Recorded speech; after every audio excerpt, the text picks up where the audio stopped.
One of the really weird things about our culture is that we like lists. I mean, we really like lists. I mean, we follow the leaderboard at golf, we track the points in NASCAR, we follow the rankings and standings in football and basketball. Heck, when I was a kid, I knew every statistic from 1980 to 1984 for the Detroit Tigers. I mean, lists are huge in America. We're list happy. We like to read the Fortune 500 list of the largest companies in America. As a matter of fact, did you know that the most popular issue of the year for Forbes magazine is when they list the 300 richest people in America?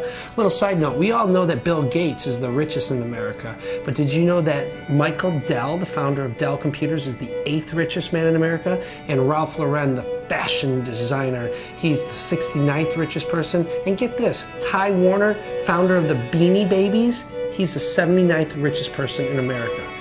You know, somebody finally got smart about this whole list thing because in the 1970s, somebody came out with this book called The Book of Lists, and it was a runaway bestseller, stayed on top of the charts for months and months and months. And of course, in our day, David Letterman has made his fortune off of the list thing. We know that Snickers is the best-selling candy bar in America. We know that Pizza Hut's the #1 selling pizza in America, and we know that I am the most ridiculously good-looking man in America. And if you don't believe me, Google it. Seriously, we love our list, don't we, though? And I've been thinking, like, wouldn't it be incredible if God had his list too? If God came up with a list that was short and kind of to the point, one that was easy to understand, one that was sort of like the cliff notes on how to do this thing we call life. Well, he did, and this list is called the 10 Commandments. And I know when I put that term out there, the 10 Commandments, there are all kinds of, reactions. And for some, if you're like me, maybe in your 30s or 40s or a little older, you think of that old Moses movie with Charlton Heston, the 10 Commandments, and this dude coming down off the mountain with the big long beard and the robe and the stone tablets. For others, when the 10 Commandments is thrown out there, you think of this legalistic, binding list of do's and don'ts that are really meant to hamper your style, and it's like God cracking down on you.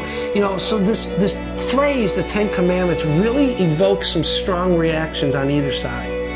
Well, over the next several weeks together, here's what I'd like for you to do. I would like for you to suspend all of your preconceived notions about the 10 Commandments, especially those negative stereotypes that you have, thinking that God is somehow wanting to box you in or limit your freedom. Because what we're going to do over the next 10 weeks is we're going to look each week at one of the commandments. And I want us to take a fresh look at the heart of God behind these commandments.